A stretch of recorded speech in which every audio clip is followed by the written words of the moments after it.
sou chata pra trabalhar, que eu sou muito perfeccionista. Aí você bate no peito, como...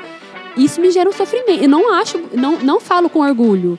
Eu falo com orgulho dos trabalhos, que bom, eles são muito bem feitos, mas eu não falo com orgulho do sofrimento que eles me causam. Já tive crises depressivas relacionadas a essa questão do trabalho por isso também, porque eu tava tocando um livro, um curso, não sei lá o quê, e aí todas essas coisas, elas não podem de jeito nenhum terem qualquer tipo de falha.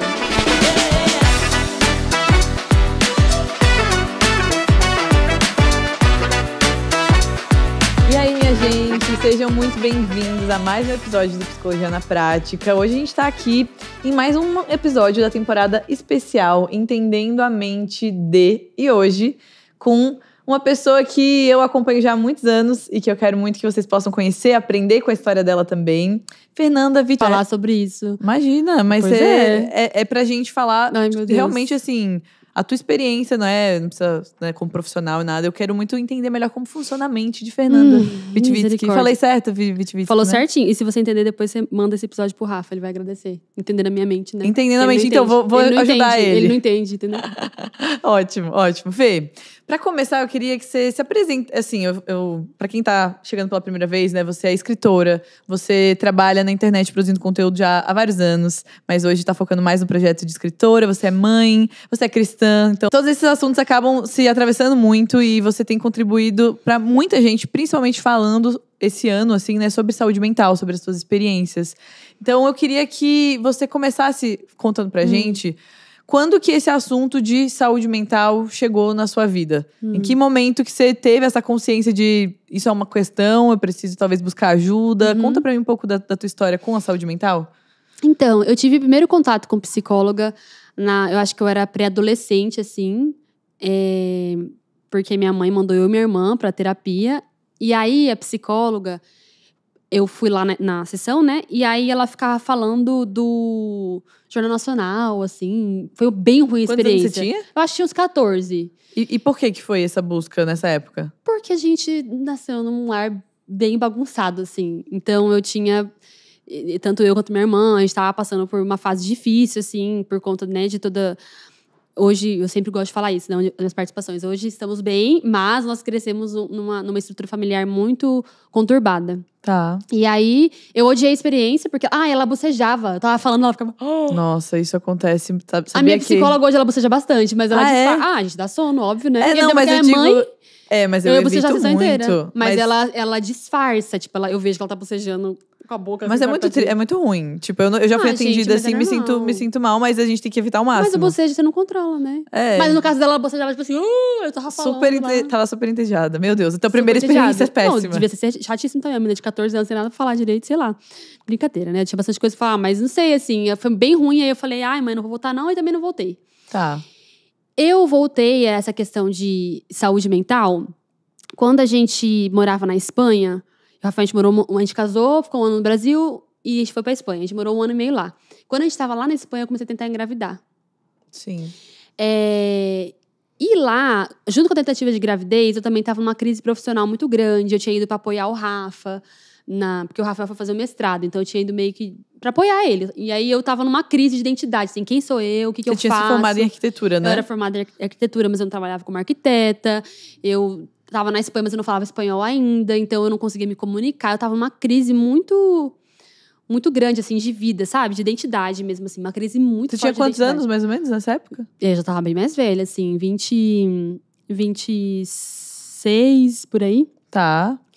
E aí, o que aconteceu, assim? Aí eu comecei a ter alguns episódios de ansiedade, de crise de ansiedade, o lugar que a gente morava na Espanha, ele é muito propício, assim.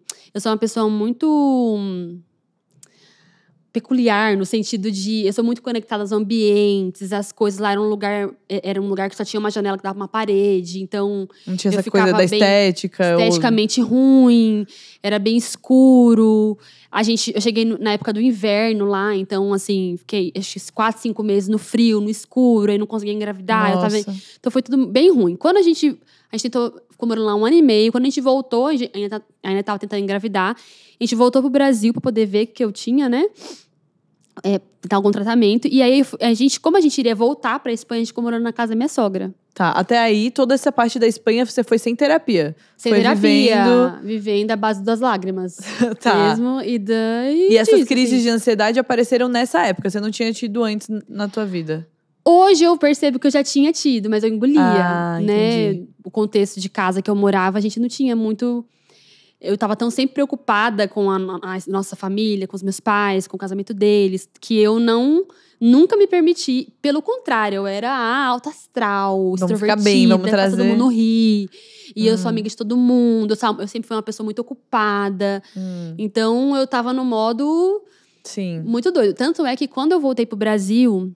O que aconteceu? Quando eu voltei pro Brasil, eu continuei tentando engravidar, não conseguia. A minha cunhada é psicóloga. Tá. E aí, eu comecei já a sentir as coisas mudarem, assim. Já não era mais uma questão de tristeza, de ansiedade e tal. As coisas foram realmente começando a perder a cor, assim. Já era diferente. E a minha cunhada, ela tava, naquele ano, ela tava já num processo de tratar depressão. Acho que tinha uns 2, 3 anos. Inclusive, ela te adora, minha cunhada. Ah, é? Beijo pra ela. Ela teve bebê agora, um mês atrás. Ai, que fofa. E ela é psicóloga, né? Então, ela falou... Eu conversava com ela sobre isso.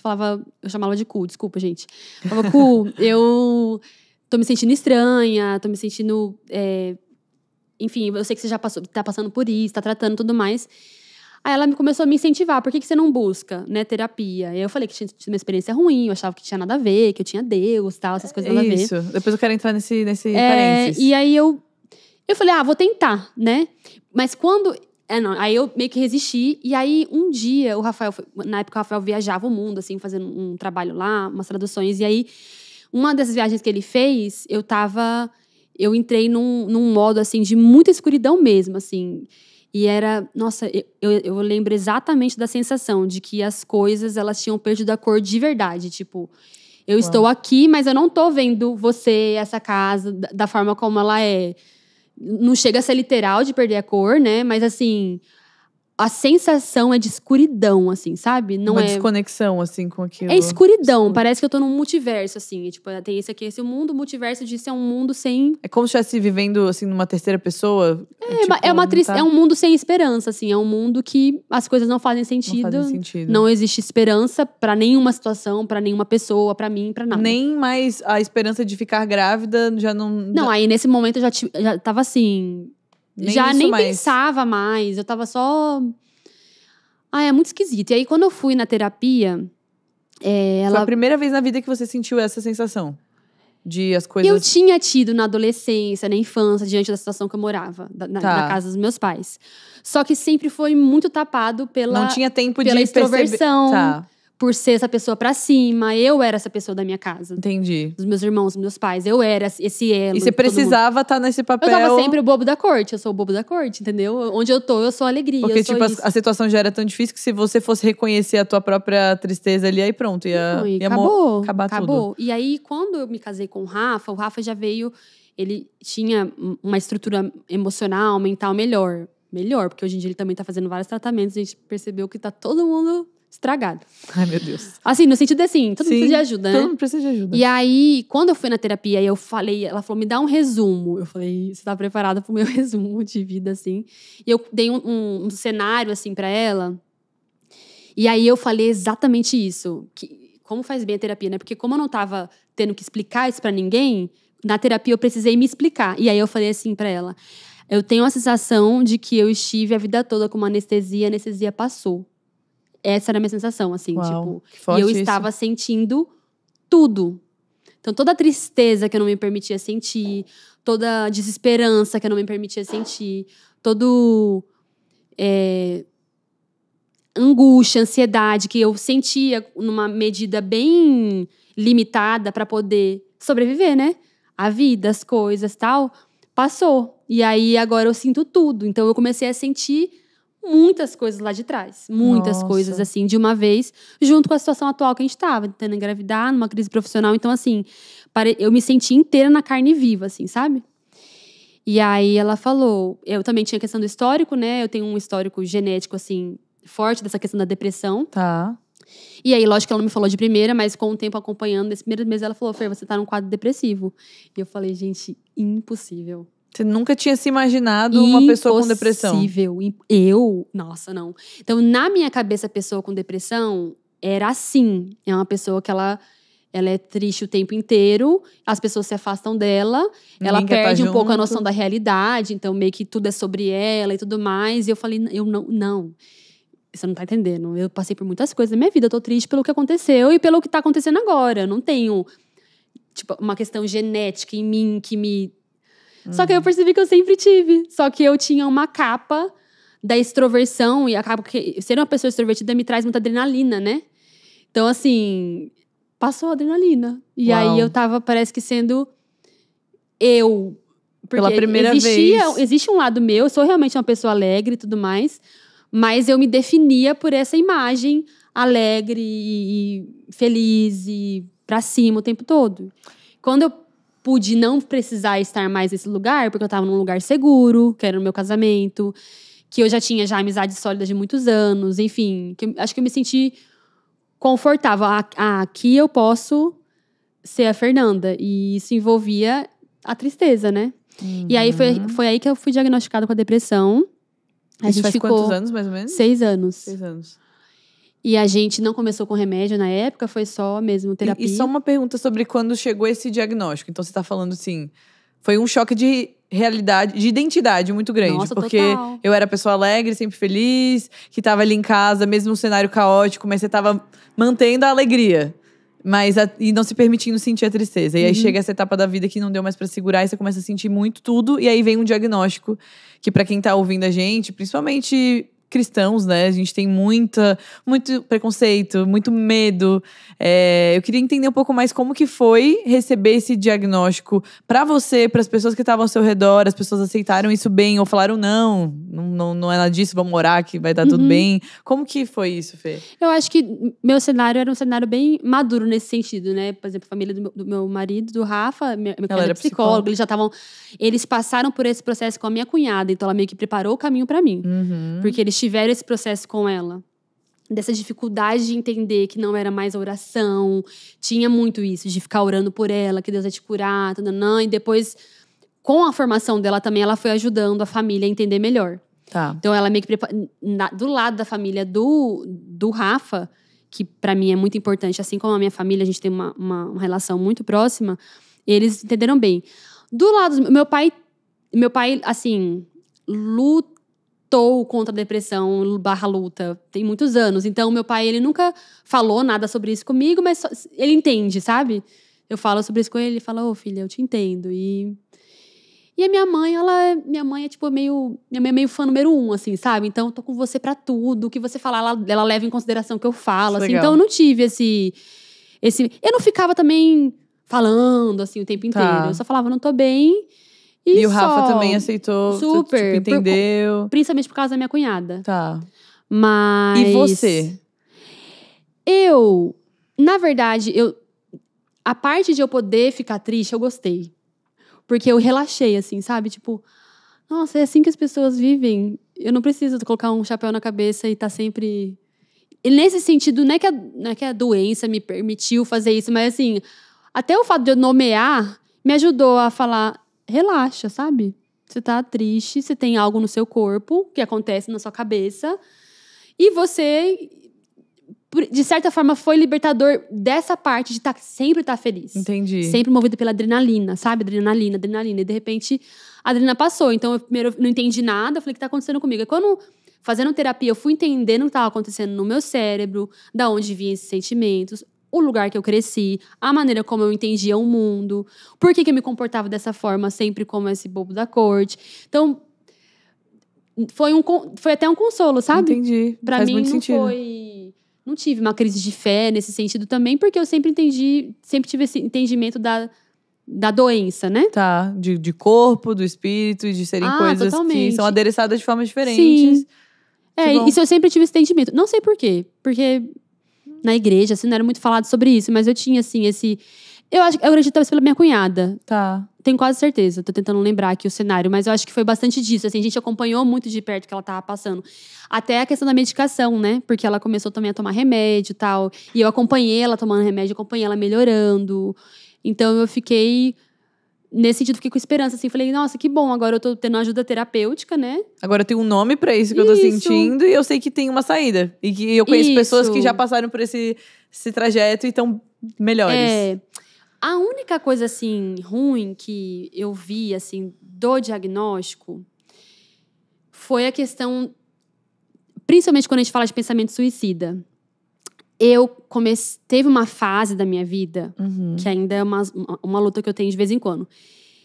Que, vou dar um exemplo. Uns 2 anos atrás, antes de ganhar o Isaac, né, meu terceiro filho, eu fiquei sabendo de uma menina da rede social, ela era esposa de um pastor disso. e tal. Eu lembro que você até postou e que chocou muito, trouxe muito temor, assim. Ela tinha 5 filhos e se suicidou. Nossa, eu fiquei arrasada também. Ela tinha, o mais novinho tinha meses, uma coisa assim. Então era tipo 10, 8, 7, 3, 2 e um bebê. Quando isso aconteceu, eu fiquei muito assustada. Porque eu falei, gente... Porque depois que eu tive os filhos, pra mim, ficou mais fácil de primeira lutar contra o pensamento suicida por conta dos filhos. Mas depois... depois... jamais tiraria minha vida por conta deles. Só que depois isso foi se estendendo a eles, né? A um desejo de que cesse a vida de todo mundo. Mas eu lembro que quando eu fiquei sabendo da história dela, a primeira coisa me chocou. Mas quando eu tinha pensamento suicida, eu ia pro perfil dela e era meio que uma... Como é bizarro isso, né? Vem até uma coisa meio romântica por detrás disso, assim. Não romântica, não sei se estou conseguindo explicar. Mas... ela teve coragem de fazer isso, sabe? Deixa eu ver. Aí eu lia os textos dela, eu ficava meio que obsessiva nisso, Num sentido de eu vou ver pra eu não ter coragem, ou no sentido de eu ver meio que, tipo, ela conseguiu... Eu queria entender o que ela pensava antes, né? Porque ela falava muito sobre Deus, ela era uma mulher de muita fé e tal.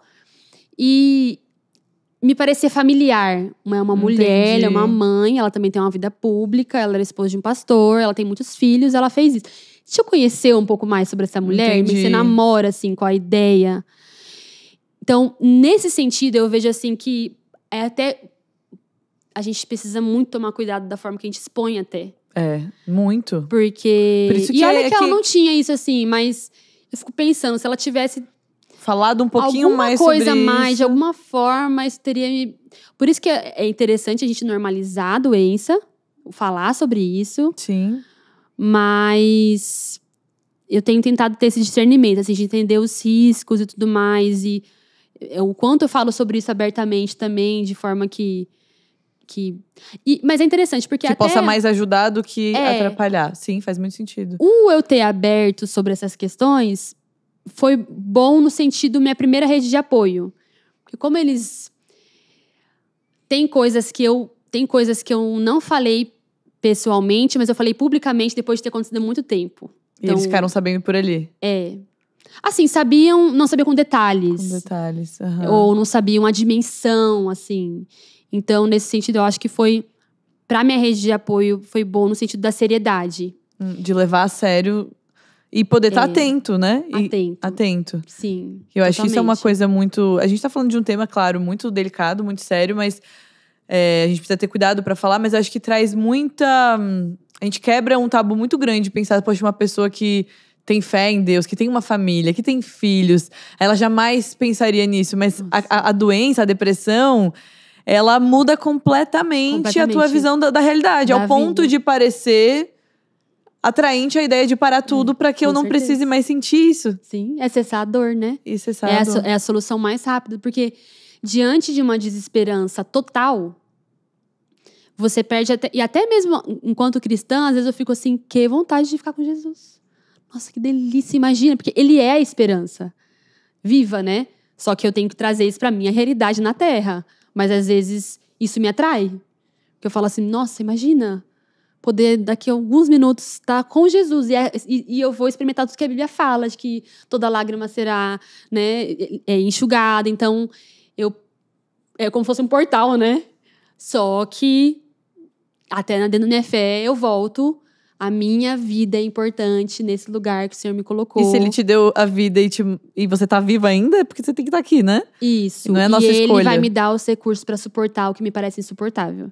Aí entra psiquiatra, aí entra terapia, aí entra toda uma estrutura para que eu esteja nesse exato lugar conversando com você. E que é um caminho muito árduo, Nossa. muito trabalhoso. Ai, gente, pelo amor de Deus. E que, como você falou, às vezes parece o caminho mais fácil, né? Cessar a dor, é aqui, vou Nossa. lá e faço.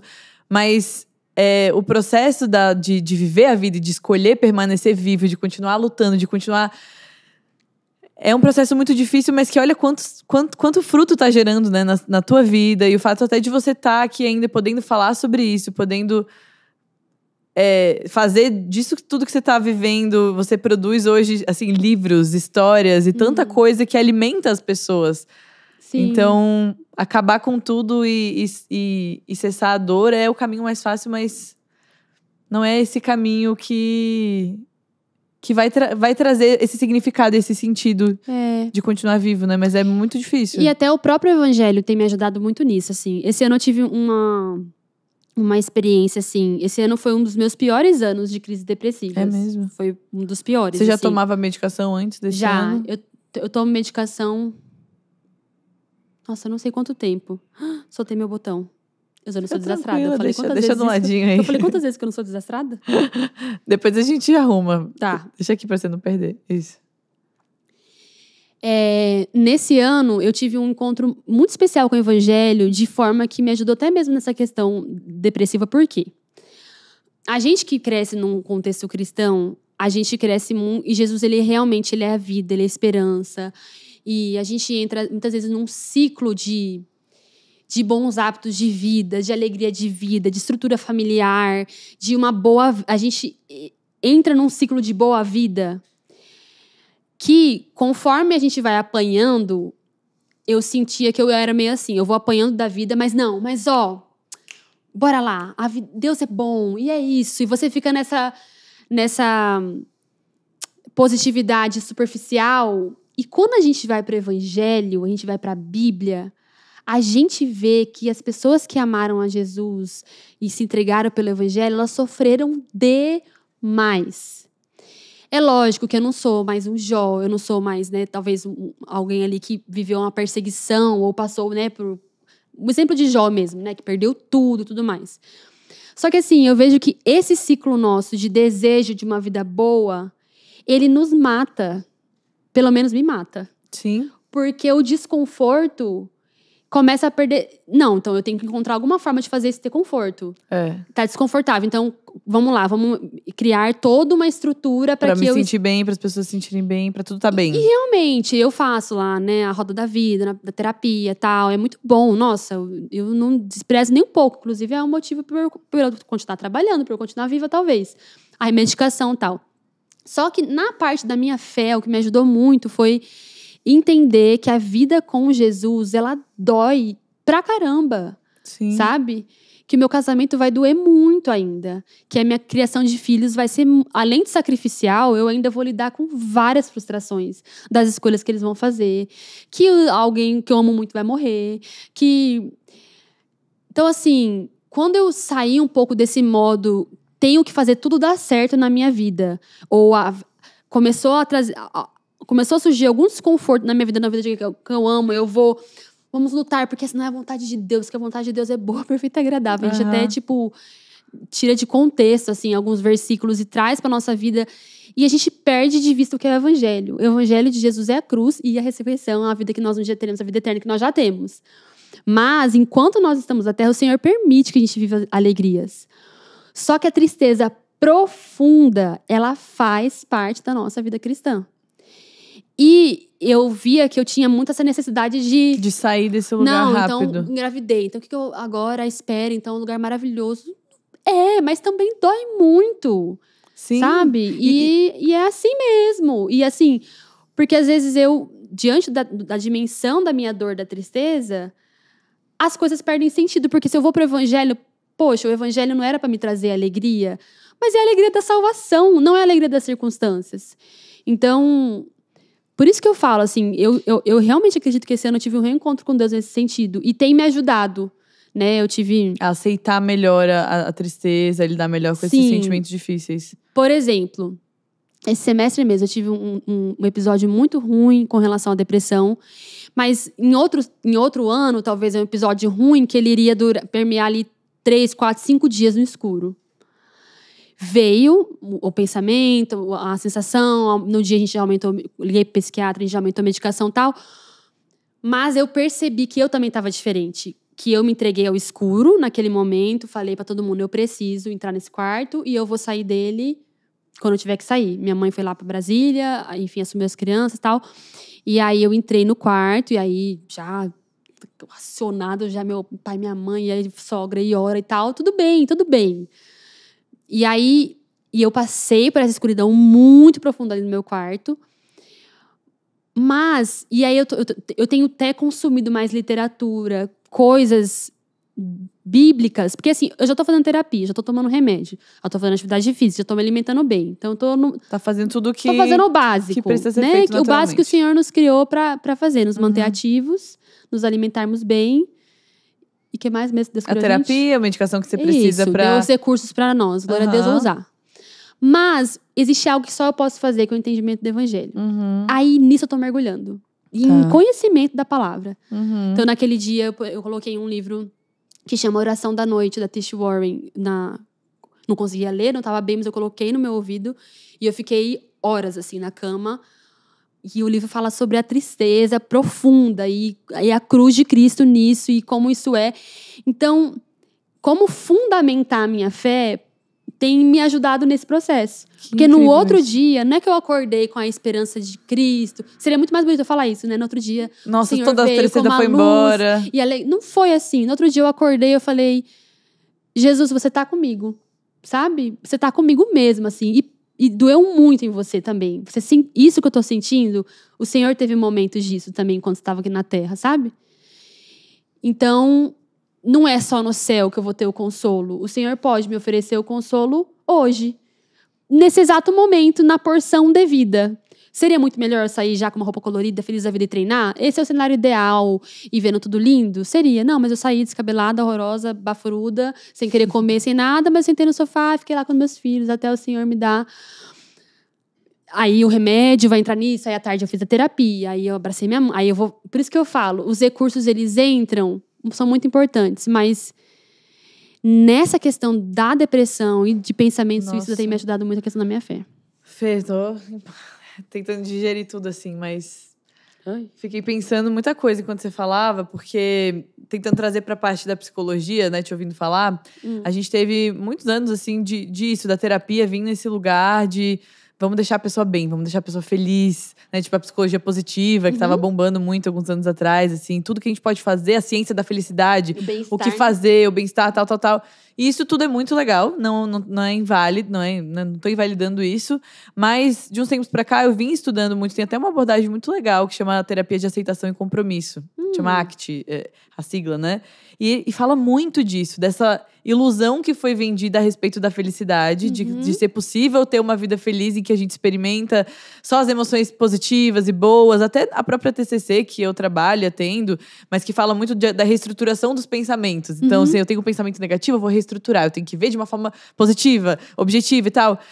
E tem muitas vezes, e com muitos pacientes, principalmente em quadros de depressão, em que eu não vou conseguir fazer que o paciente ele tenha um pensamento positivo, e que ele reestruture aquele pensamento, e que ele tenha boas emoções, por mais que ele tente. Então aí entra um processo, por isso que é essa aceitação, que é aceitar que a vida, isso tudo que você falou, que a vida é difícil, que o sofrimento faz parte da experiência humana, que a tristeza, mesmo a profunda, ela é uma emoção que tem uma função.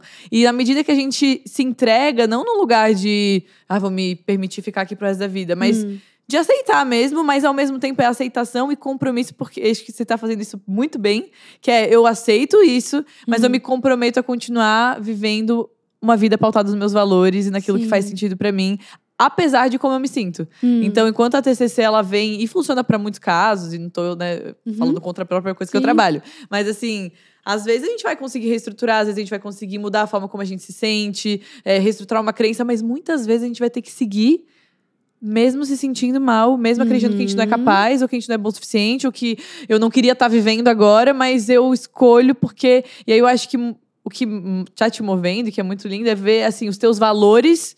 te mantendo de pé, né? A tua fé, os teus filhos, as coisas que são importantes. E por isso, independente de como eu me sinto, e já entendendo que talvez esse sentimento vai te acompanhar durante um bom tempo e que não dá pra esperar pra isso passar, pra que daí eu volte a viver, volte a... Com certeza. Então, é um processo muito, muito lindo, assim. Eu vejo as pessoas, muita gente que me escuta tem seus 20 e poucos anos.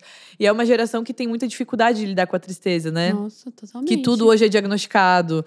Qualquer experiência de tristeza já eu tô com depressão. Qualquer experiência de desatenção é um TDAH. Pessoas que têm muita dificuldade de navegar a vida. E por isso a gente tem visto também os índices de suicídio, assim, mais altos do que nunca. Com certeza. Porque é dificuldade de tolerar o desconforto e o mal-estar. Com certeza. E a é gente muito sai do trono, desconfortável. né? Eu sinto que tem acontecido. Eu tô nesse processo, assim. Tô saindo do trono da minha vida, sabe? Onde depende tudo de mim. E onde é muita coisa pra eu lidar. Às vezes, assim. É muito bom fazer terapia. Muito bom. Vou pro 7º ano que vem de terapia. Assim, praticamente sem parar. Assim, no máximo parei alguns meses, volto e tal, mas sempre constante. É muito bom o autoconhecimento, mas tem me feito muito bom mergulhar na Bíblia, porque eu saio um pouco da frente do espelho, sabe? Tem um autoconhecimento, é importante eu saber como meu cérebro funciona e tal, mas ir pra Bíblia tem me ajudado a entender o que é a vida, sabe? Quem é Deus? O que ele tá fazendo no mundo? Por que eu existo? Por que as coisas... Não por quê, porque eu não tô falando que eu tô encontrando todas as respostas, assim, mas...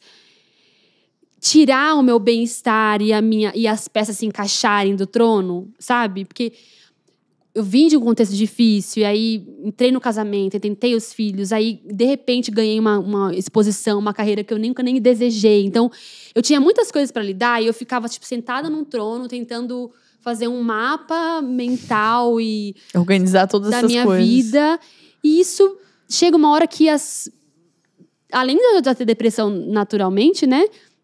As coisas não se encaixam, elas perdem o sentido. E aí eu fico tentando entender mais de mim, como tal. E aí, de repente, tipo assim... Esse ano tá sendo assim, Deus, eu me rendo em te conhecer e prosseguir te conhecer. E acreditando que isso vai fazer parte da maneira que eu vou enxergar o mundo. Da maneira que eu vou me relacionar com as pessoas.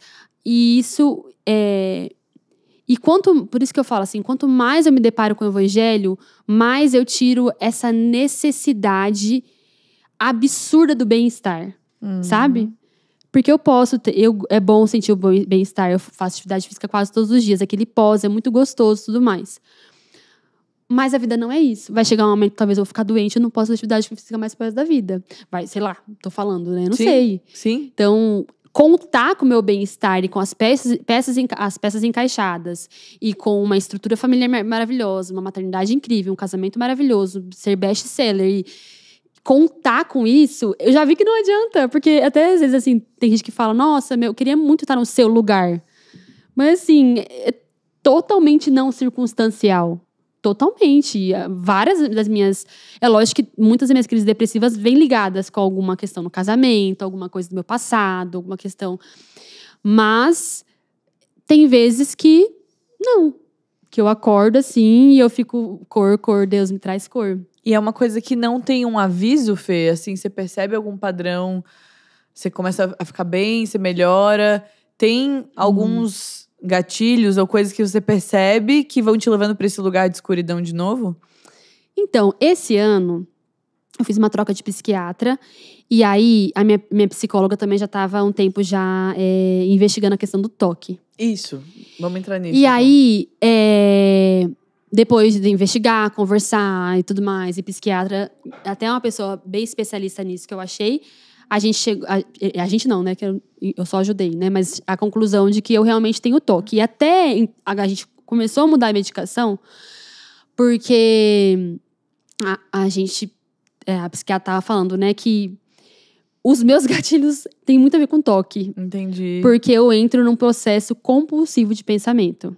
Tá. Ai, gente, isso é eu outro já atendi vários pacientes, assim. Só pra quem não entende, quem tá ouvindo a gente, o TOC é o transtorno obsessivo compulsivo.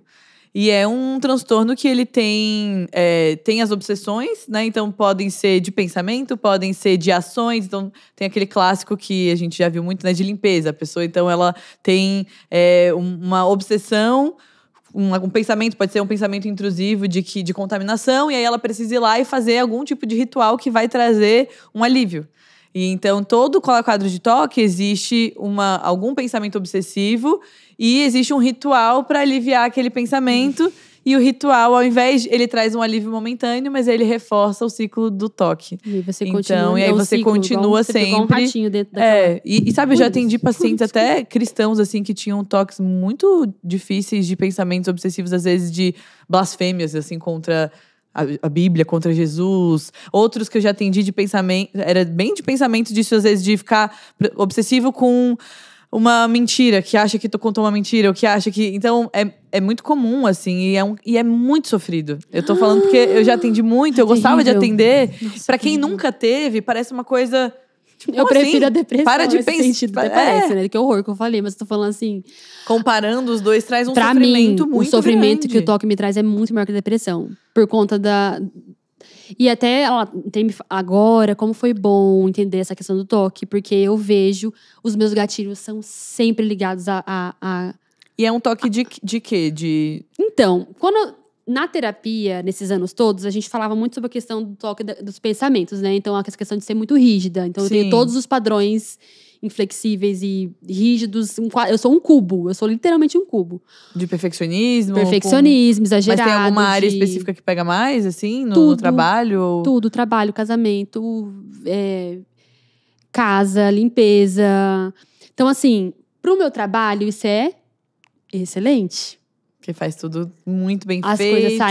As coisas saem e se não tá bom, não vai sair. Então, o risco do fracasso é baixíssimo. Uhum. Então, aí isso é péssimo, né? Porque eu fui piorando com o meu trabalho, eu fui vai piorando. Reforçando. Todo mundo gosta, todo mundo elogia, o negócio vai vendendo, o negócio vai... Blá, blá, blá, blá, blá. Então, foi muito difícil. Mas... Na terapia, a gente tratava muito a questão dos pensamentos. Então, ela percebia que eu tinha uma questão de pensamento fortíssimo que trazia muito sofrimento. E eram pensamentos específicos. Que você ficava... Se não quiser falar, não precisa. É assim. Era muito assim. O que eu não gosto, eu não gosto. Não gosto, não gosto, não gosto, não gosto, não gosto, não gosto, não gosto, não gosto, não gosto. O que eu gosto, eu gosto. Aí eu sou completamente obcecada naquilo que eu gosto. Tô sempre nesses dois extremos. Entendi. Então, o que é certo, o que é errado, não existe nenhum... Então... Aí tem várias... termo. É pra tudo. Pra lavar uma louça, pra arrumar a casa, pra entregar um trabalho, pra tal viagem. Todas as coisas, elas têm uma ordem, elas têm começo, meio, fim. Tá. E se isso sai um pouco, eu fico completamente desorientada. Então, eu tinha muita questão do pensamento. Aí, um dia, não sei o que eu soltei na terapia, que ela falou... Alguma coisa que eu fazia... como é que fala? Comportamento... Gente, de vida, assim, sei lá, uma almofada toda noite, arrumar as almofadas antes de dormir. Um ritual. Ritual. Uhum. Aí um dia eu falei, ela falou... Fer, você tem mais algum? Eu falei, mais algum? Eu tenho muitos pra te contar, quer que eu te conto todos? Aí eu comecei a falar. Eu só posso dormir se eu lavar o pé. Eu só posso tal coisa, se não. Eu tenho que fazer assim, assim. Comecei a falar. eu só como tal coisa, tal coisa. São coisas que eu não levava pra terapia, porque são coisas do meu dia a dia. Porque você já estava acostumada a viver com aquilo. Só o Rafael, né, que ele também se acostumou. Ele sempre me achou meio peculiar. Mas... Não era algo que te trazia sofrimento, não, nem porque eu prejuízo, faço esses por rituais. mim. Só ninguém me atrapalhar. Se alguém bagunçou, eu vou lá e arrumo de novo. Uhum. Os meus amigos sempre me zoaram muito. Meus pais sempre me acharam mais chata, assim, nesse sentido. Tá. Mas era mais assim. Agora, quem vive comigo, tipo, o Rafa todos os dias aí, sim, ele via. Pegava. Vixe, a gente E com brigava criança, muito. como que mantém isso tudo? Então, Eles acabaram ficando também... também são bem... Infelizmente não, assim... O Rafa traz bastante esse equilíbrio, porque elas acabam também, acabam de brincar, já sai meio que catando. Se não sai catando, eu já falo, ela já... Uhum. A gente sai catando junto e tal. E assim... O Rafa, ele traz meio que equilíbrio nisso, assim, sabe? Ainda, tipo... Com as crianças, eu acho que eu flexibilizo mais que comigo. Entendi. São coisas mais com você mesma, assim, que dizem o maior sofrimento é eu comigo mesma. Tá. E você lógico. falou que esses pensamentos intrusivos do toque, que muitas vezes são um gatilho pra... Totalmente, porque eu não saio. Porque eu não saio. Eu não consigo sair. Se eu entro num pensamento, é tipo assim, é ladeira, é muito difícil.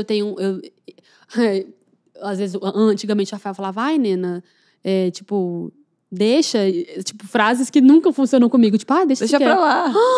Como que eu vou deixar isso pra lá? Deixa pra lá. O que Não, quer dizer não isso? entende Nunca esse fiz. conceito. Nunca fiz. Deixar pra lá. Nunca fiz na minha vida. Nem algo muito bom. Então, aquilo que é bom, eu mergulho profundamente e fico naquilo ali. E aquilo que é ruim, eu também. Aí eu entro e é ladeira abaixo. Então, se acontece alguma situação, algum sentimento, eu vou indo. Que aí, agora, eu consigo, com a terapia, a gente tem feito atitudes drásticas. Então, eu não, já que eu não sei deixar pra lá, a gente corta drasticamente o pensamento, assim, é tipo, pega um tênis, sai correndo, coloca um axé no seu e vai, sabe, Entendi. faz uma coisa muito drástica, assim. Tá. É muito difícil pra mim ainda. É muito difícil. E sabe, eu acho que você ia gostar muito da terapia de aceitação e compromisso. Você tá falando, eu tô lembrando tanto. É? Porque um dos pilares é que ele fala muito sobre disfusão cognitiva. Você já ouviu falar disso? Não. É basicamente treinar, e isso serve muito para pessoas que tanto pacientes com toque, quanto pessoas, às vezes não têm o diagnóstico, mas são pessoas muito que ficam, sabe, não consegue noiada. É o clássico, tipo assim, noia com o negócio, não consegue sair. E a disfusão cognitiva é uma prática de você tentar observar os seus pensamentos como não sendo quem você é. Tipo, você conseguir observar eles, mas se desprender deles. Ai, como meu se eles Deus. não fossem Meu quem sonho. você é, a Não, verdade absoluta. Eu falo isso com muita frequência, Rafa, é uma tortura seu. Eu falo, é uma tortura. É uma tortura viver na minha Tá cabeça. na tua cabeça. É uma tortura Então, na minha esse cabeça. episódio é entendendo a mente dele. Então, é isso que a gente tá entendendo. A tua mente, então, funciona assim. Esses pensamentos muito rígidos, de tudo muito 880, assim, muito quadradinho. Mas é engraçado porque muitas pessoas falam assim, ai, você é uma pessoa tão leve. É por isso que eu falo que Porque é parece. difícil de eu explicar. É porque é com algumas coisas específicas, assim, tipo... Ai, é muito difícil de explicar. Então, por Tenta, exemplo, se eu vamos, a gente sinto que eu errei com alguém, Tá, bom, um exemplo prático pra gente errei entender. com alguém, e eu errei com você, eu não vou Você vai sair remoer daqui isso, vai remoer. por algumas boas horas até eu ir no meio da tua casa de madrugada conversar com você. Eu preciso ir lá e resolver isso. Eu vou resolver isso. E às vezes as pessoas ao teu redor falam, tipo, Fê, nada a ver, deixa isso pra lá. Já aconteceu isso várias vezes. Tá tudo bem. Não, mas não tá tudo bem. Não tá tudo bem. Porque na minha cabeça aqui, ó, tá. Então, pensa isso no casamento. Muito difícil. Muito difícil. Porque a gente tem vai ter vários conflitos. Mas pra mim, isso não faz sentido. E assim, eu acabo tendo que... Isso me faz muito achar que o cérebro das pessoas é como o meu. Então, eu tenho até essa dificuldade de lidar com o fato de que, por exemplo, o Rafael é a pessoa que deixa pra lá. E eu fico assim, não. Você precisa ir lá, precisa resolver isso, precisa... Não, deixa isso pra lá! E aí eu fico por ele, sabe? Então eu tô... Aí você fica ansiosa pelas tuas questões e mais as dele que ele deixou pra lá. E das crianças, que agora tem 3 crianças. filhos. Então, e isso tá sendo muito importante, porque eles vão começar, né? Ter problema em relacionamentos, ter as próprias questões. Mas é muito difícil, assim, porque é meio que um mundo paralelo, porque quando eu resolvo a coisa, aí eu levo com leveza. Aí passou. Aí passou, demora. Mas quando eu resolvo uma coisa, eu entro no modo resolvido.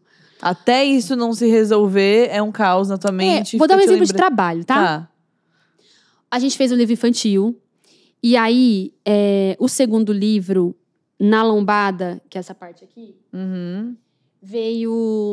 tava o título do livro, Enquanto Ele Espera, bem em ciminha.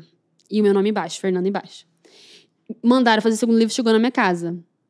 Primeira coisa que eu fiz, coloquei um do lado do outro. O título do segundo tava no meio, não tava do lado. Meu Deus do céu. E não é que tipo assim, ai, que chato. Não, tipo, precisa estar... Ligou. Aí liga, é um modo que eu entro, entendeu? Tipo assim, o Rafael fala, nossa, esse é o teu olho. Porque meu olho muda, assim. E eu fico obcecada naquilo. Aí já comecei, gente, seguinte, mandei foto. Aí eu fico lá. Só que, por exemplo, a editora, eu não tenho controle sobre a gráfica. Já tava... Mas eu vou ficar de noite pensando em algum jeito. Mas então, quantas unidades? Como é que a gente faz? Às vezes, eu vou comprar todas as unidades. Sabe? Dá uma de doida, assim, sabe? Porque pra você encarar aquela imperfeição é, tipo, muito desagradável. Gera muito desconforto. Desagradável. Eu acho isso péssimo. Até hoje. É muito ruim. Aí eu evito deixar um do lado do outro. Eu deixo eles de mas frente. é assim até hoje, não deu pra consertar. É porque tinha imprimido muitos milhares. Mas que bom, mas é bom pra você. Imagina, aquilo ali é um lembrete diário de ser flexível. Eu fiz isso com um quadro que as crianças, a gente pintou lá em casa. Um quadro em família. Ah, é bonitinho, vamos fazer um quadro em família. Não queria, não gosto de vermelho. Aí as crianças misturaram lá uma tinta com tinta que saiu vermelho. Porque começamos a pintar, né? Aham. Aí elas começaram a pintar de um jeito. Eu falei, não, gente, vamos pintar. A Rafa falou, Nena, deixa eles pintarem do jeito deles. Eu falei, Nena, mas vai ficar na nossa sala. Não, mas deixa eles. Aí eu faço um super. Com as crianças eu consigo flexibilizar um pouco mais, eu acho, assim. Não sei por quê. E aí fizemos o quadro. Ai, gente do céu. Não tem um dia que eu passo na frente daquele quadro e não vejo aquela mancha meio pro vermelho. Que gera um desconforto. Mas aí eu deixei de propósito. Inclusive, até pensei, quando a gente ia mudar de casa, eu falei, eu vou colocar aquele negócio no meu escritório. É maravilhoso isso. Só que eu não tenho nenhum dia que eu passo sem ver. Entendeu? Te chama a atenção, gera o desconforto, mas você... Não acostumo. Tá... E é uma habilidade que na terapia a gente chama de flexibilidade cognitiva. Que tá faltando um pouquinho. Mas mas minha mãe fala, filha, você tem que ser mais um bambu. Você é muito... É bambu que... Que curva, mas não quebra. Tem um áudio da minha mãe que um dia eu queria fazer um reels dele assim. Você precisa ser mais como um bambu, minha filha. Porque eu sou... Sim. Nada mexe, entendeu? Mas e a vida toda. Minha mãe, ela fala com amor hoje, assim. Mas eu já passei por muitas correções por ser assim. E é assim. Eu não sei explicar. Agora eu consigo explicar Agora melhor. você tem linguagem pra explicar. E agora, conseguindo nomear, você consegue... Primeiro, as pessoas conseguem te entender muito melhor. Né? Então, o que antes o Rafa talvez achava assim, pô, é chata, frescura. Agora não, é tipo... Chata uma com nome. Tem um nome. A gente consegue ter mais empatia, consegue entender mais. E ao mesmo tempo, você sabendo, não é aquela coisa, eu sou assim e pronto. Que muita gente entra nesse lugar. Não, isso é uma questão que me faz sofrer, que faz as pessoas ao meu redor sofrerem. E não precisa ser assim. Então talvez você nunca vai ser essa pessoa como ele. Que deixa pra lá, não, vamos lá. Mas você consegue desenvolver uma flexibilidade um pouco maior, que é isso que você tá fazendo. Poxa, deixar o quadro com aquela tinta que me incomoda bem na minha frente é um lembrete diário de que as coisas não precisam ser perfeitas como eu quero, né? E a questão do livro, tipo, ótimo, que ele não é igual. Mas deixa acabar essa Você vai mudar. Ai, gente, porque vai ter o terceiro, então eles precisam Tá tudo direitinho. Assim, já foram milhares aí, mas eu vou querer muito que saia um pra poder colocar lá na... Ainda mais se você virar um box, assim, você ter uma ordem, precisa fechar assim. na tua cabeça todas as... Muito difícil pra mim, até porque, por exemplo, eu não quero ser a chata do trabalho. Eu não quero ser a que ninguém quer trabalhar junto, sabe? Eu não falo... Eu vi você falando, esses dias você falou disso, Eu não falo disso com orgulho. Não tipo assim, tem gente que... eu sou chata pra trabalhar, que eu sou muito perfeccionista. Aí você bate no peito como... Isso me gera um sofrimento. Eu não falo com orgulho. Eu falo com orgulho dos trabalhos, que bom, eles são muito bem feitos. Mas eu não falo com orgulho do sofrimento que eles me causam. Sim. Muito grande, porque eles poderiam... É que tem uma coisa que pra mim, pelo menos, mas é uma característica minha, do meu jeito, não tem nenhum diagnóstico, mas que eu não sou nada perfeccionista, as coisas, eu acho que elas poderiam ficar muito melhores do que elas ficam. Mas eu consigo fazer muita coisa e eu faço tranquila, sem sofrer. Então eu acho que é um extremo que não vai dar pra tua personalidade, o teu jeito, a tua pessoa chegar nesse lugar. E também não acho que eu tenho coisas que eu deveria ser um pouco mais assim. Então talvez as pessoas que estão nos ouvindo, às vezes se identificam e já falam, então eu tenho toque. Não, calma. Provavelmente você é só uma pessoa mais perfeccionista, uma pessoa mais rígida. Diferente. Tem muita gente que é assim de personalidade. Mas quando tem uma questão de trazer um sofrimento significativo, quando é uma questão que começa a extrapolar e que você não tem controle, aí a gente pode investigar, e talvez alguém tá ouvindo que tenha se identificado, quem sabe pode levar pra terapia isso. E descobrir um diagnóstico que tem tratamento. E até mesmo saber disso, por exemplo, me ajudou a reduzir os meus trabalhos, porque eu percebi que eu posso aprender a flexibilizar um pouco nas coisas, mas não adianta eu tocar 10 coisas ao mesmo tempo. Porque eu não vou conseguir dosar o quanto eu me dedico a elas. Eu vou me dedicar a elas na mesma intensidade. Eu vou me meter nas coisas na mesma exigência. Então eu já tive crises depressivas relacionadas a essa questão do trabalho por isso também. Porque eu tava tocando um livro, um curso, um sei lá o quê. E aí todas essas coisas, elas não podem de jeito nenhum terem qualquer tipo de falha. Então, beleza. Lido mal com isso? Tá, eu posso aprender a flexibilizar, mas não adianta. Existe uma é mais fácil aí. Você lidar até com menos... Eu vou reduzir e é isso. Tá tudo bem, vou reduzir. Entendi. Eu vou me dedicar loucamente mais a tais coisas do que eu ficar sofrendo. Eu, por exemplo, quando uma amiga minha pede pra ajudar com alguma coisa, por exemplo, de trabalho dela, eu entro no modo ajuda. Que você quer me ajuda? Eu falo, você tem certeza? Porque aí, minha filha, o negócio vai ficar muito doido. Mas geralmente são amigas que já sabem, elas querem esse precisam de nível. alguém, assim. Precisam de alguém que resolva. Só que aí, ó, eu fico lá, até o negócio sair. E sai. Entendi. Mas é sofrido. Mas eu não posso fazer isso com muita gente ao mesmo tempo. Porque senão eu esqueço de comer, não durmo. Sim. Porque eu vou entrar nesse processo. Eu tô entendendo a sua mente, Fê. Não é tão difícil. Porque você é psicóloga, né? Mas assim, basicamente o que eu tô entendendo, essa relação do toque com a depressão é que tudo na tua vida precisa estar muito perfeito, as coisas não podem ter falhas, as coisas precisam estar funcionando muito bem, do jeito que você estipulou que deveria ser. E quando uma dessas coisas começa a ter algum sinal de que tá falhando ou não tá saindo como você imaginava, isso se torna um gatilho, então, pra você começar a ter pensamentos que você não consegue sair, e esses pensamentos muitas vezes te levam pra um lugar de depressão. Totalmente. E até a psiquiatra trocou medicação pra gente tentar tratar mais a questão do toque do que da depressão. Faz sentido. Pra ver como vai ser. Porque como vai ser os episódios depressivos a partir disso. Porque esse ano acho que eu tive 2 muito fortes. E, enfim, ruim pra mim, ruim pra todo mundo que mora comigo. E o toque gera muita ansiedade, né? Então, a medicação te ajudando a ficar mais leve com os pensamentos. Nossa, você consegue não se pegar tanto neles. Isso também treinando a tua flexibilidade, aceitação. Não, glória a Deus, eu fui criada numa casa não rígida. Porque, por exemplo, na maternidade eu sou de boa. Minhas amigas convivem comigo e falam, nossa, Fer, dá pra ver que eu levo as coisas com leveza. Mas é muito pela minha criação. A minha mãe é riponga. Tudo. Ela faz as coisas do jeito que dá. A gente é o oposto, nós somos opostos. Mas isso foi muito bom, porque trouxe um equilíbrio. Se fosse criado num lar super rígido, se eu fosse criada por uma mãe como eu, eu seria insuportável. Eu não teria amigos, eu acho. Eu acho que seria aquela pessoa sem amigos. Ela te puxou pra um pouquinho mais de minha equilíbrio. mãe, ela é totalmente assim, vamos ver, o dia, carpe diem, vamos ver o dia de hoje, o sol tá lindo. E a gente foi criado assim, pelado no quintal, sabe? A minha mãe é super assim, então isso me ajuda muito. E é interessante, porque hoje, enxergando os meus filhos, já enxergo um deles ali, né? Muito parecido com a minha forma de... E aí, eu vou dar até um exemplo prático pra vocês. Foi muito interessante. Tem umas 2 semanas isso. Essa criança, né? Tava... Tinha alguma coisa que ela não tinha entendido. E aí, ela ficava perguntando. Não, mas eu não lembro qual que era a situação em si que ela não tinha entendido. E aí, o Rafa falava... eu te falei. E mudava de assunto pra poder ver se... Essa criança, geralmente, ela tem isso. Do pensamento fica ali, não eu consegue me enxergo. passar até aquilo se resolver. Nossa... E aí, o Rafa ficava, chega, tipo assim, muda o disco e tal.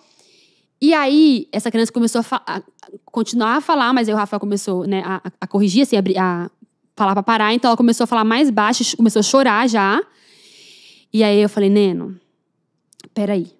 Porque eu me vi. Eu entendo disso aqui que tá acontecendo. Porque na casa dos meus pais, como eles tinham bastante problemas, eu não tinha espaço pra ficar perguntando. Então, eu ficava por dentro. E ficava até dormir, engolir aquele pensamento, sei lá o que acontecia, Deus mandava embora, não sei. Mas eu lembro de sofrer muito com os pensamentos. Uau. E aí eu sentei do lado daquela criança e falei, fulaninho, o que você quer saber? É porque falou isso, nananana. Tá. Rafa, o que aconteceu? Esse é o fato. Olha, o que aconteceu foi isso. Expliquei em 1 minuto, assim, a situação. Na hora, fez assim, ó. Limpou a lágrima. Pegou o café da manhã e começou a conversar. Passou. Aí o Rafael olhou, o Rafa tava na pia, assim, ele olhou pra mim e falou assim, o que você fez? Eu falei... Trouxe um pouco de calma. Explicou, trouxe aquela segurança, aquela... O pensamento alívio, repetitivo, né? Não sai, você falando, deixa pra lá. Conversa. Talvez, mais pra frente, essa criança vai aprender a deixar. Essa criança não vai ter sempre eu. Alguém pra traduzir, pra explicar. Na escola, vai sofrer. É a vida. Mas enquanto ele estiver dentro de casa, passou assim muito rápido, sei lá, tava 15 minutos só falando disso, foi explicar. E foi muito engraçado assim, ver o olhinho assim, sabe? Tipo, aí pegou o café da manhã e foi. Passou. Era só isso, assim. Então, como isso é bom. E aí eu falei, Rafa, sabe quando você tem que fazer isso comigo? Você tem que fazer exatamente, porque o Rafael tem que fazer isso comigo muitas vezes.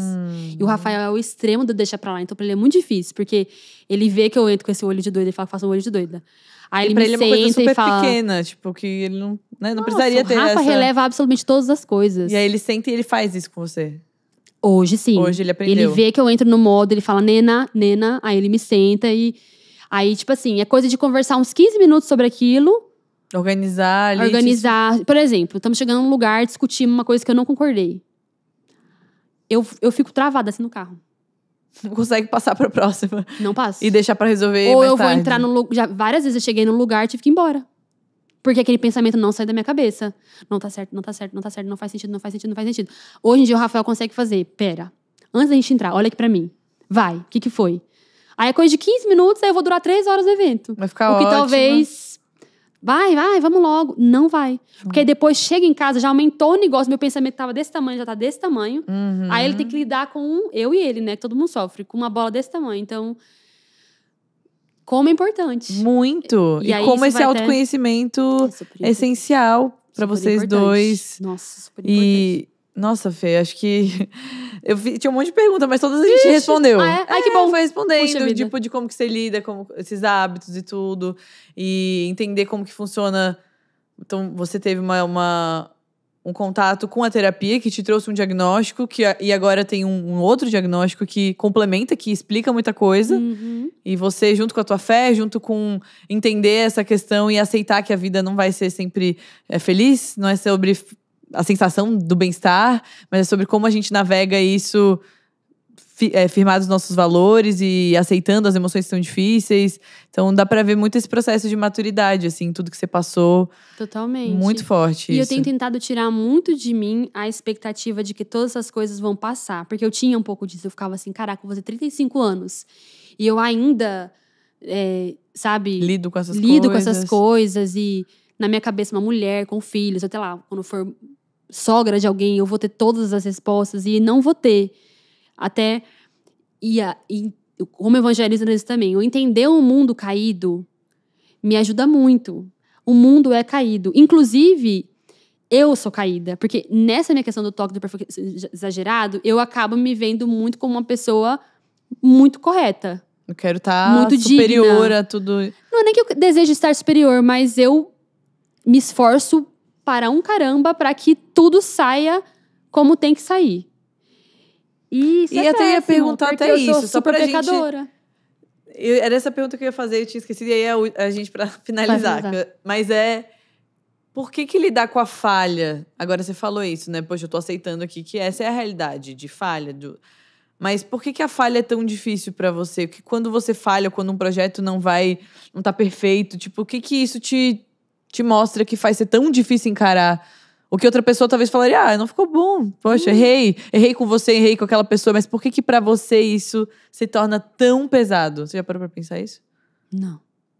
Tô lascada, vou voltar no avião só pensando sobre isso, compulsivamente. Desculpa. Não, mas... Não consigo pensar. É não que da consigo TCC, pensar. geralmente a gente vai indo assim, tá, mas e aí? Se o livro tá diferente, ou se você errou com alguém, o que isso significa sobre você? Não sei.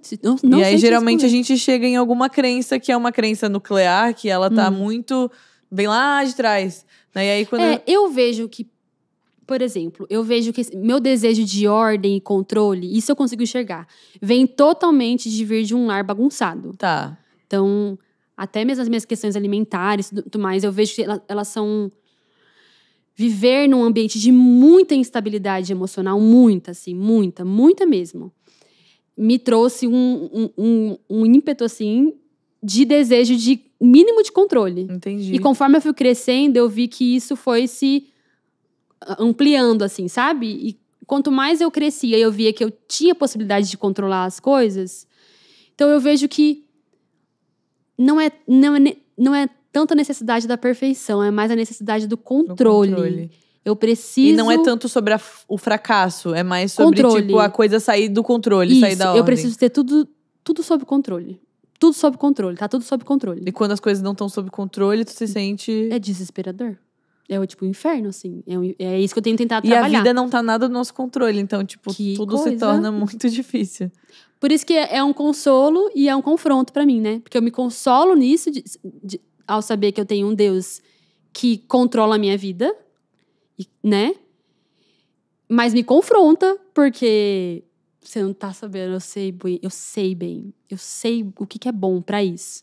Então, às vezes eu tenho isso com a vida das pessoas. Então, quando alguém me pede ajuda pra alguma coisa, eu sei. Eu tenho... E aí me vem um insight, aí eu mandando, ó, você tem que fazer assim, assado, porque... Faz muito sentido, mas é muito desgastante, né? Muito cansativo. Ah, não. Aí, esse é o negócio. Ou eu tô no topo do controle, aí eu me desgasto tanto que eu entro, porque eu fico Não quero mais compulsivamente nada, querendo ter o então- controle de tudo. Isso me desgasta, me traz desgaste emocional, espiritual, tudo, físico. Aí você precisa parar tudo e se isolar dentro do quarto. Aí eu desligo. Não lidar com mais Aí nada. eu desligo, apago, né? Aí eu apago. Aí antes eu reunia força pra voltar. Eu voltava pro modo máquina. Eu sou uma Aham. máquina de resolução, controle, logística e perfeição. Aí eu vou até esgotar todas as minhas fichas e volto. Por Tá. isso que entra muito questão do toque, né? Porque todos esses sentimentos, eles são muito compulsivos. Sim. E aí eu... Então é muito Desligo. sobre aprender a gerenciar a tua vida, isso que você falou, né? Menos projetos, menos coisas, para que você possa realmente ter uma noção melhor daquilo que não tá no controle. E vai ser menos coisas para ter que gerenciar fora E, do assim, controle. Eu queria muito descobrir o prazer do descontrole. Quero muito, assim, na vida. Eu tenho essa esperança, sabe? O Rafa é assim. Tipo, a coisa fugiu do controle. Ele gosta da adrenalina do descontrole. do imprevisto ali. Eu tenho pavor. Eu tenho pavor. De ter que improvisar, de ter que fazer um negócio. Tenho pavor, assim. O que tem que ser feito, tem que ser feito, tem que ser organizado. Então, mas às vezes eu fico assim, eu quero. Vou fazer uma viagem. E às vezes eu fico pensando em formas de que... As crianças me ajudaram muito nisso.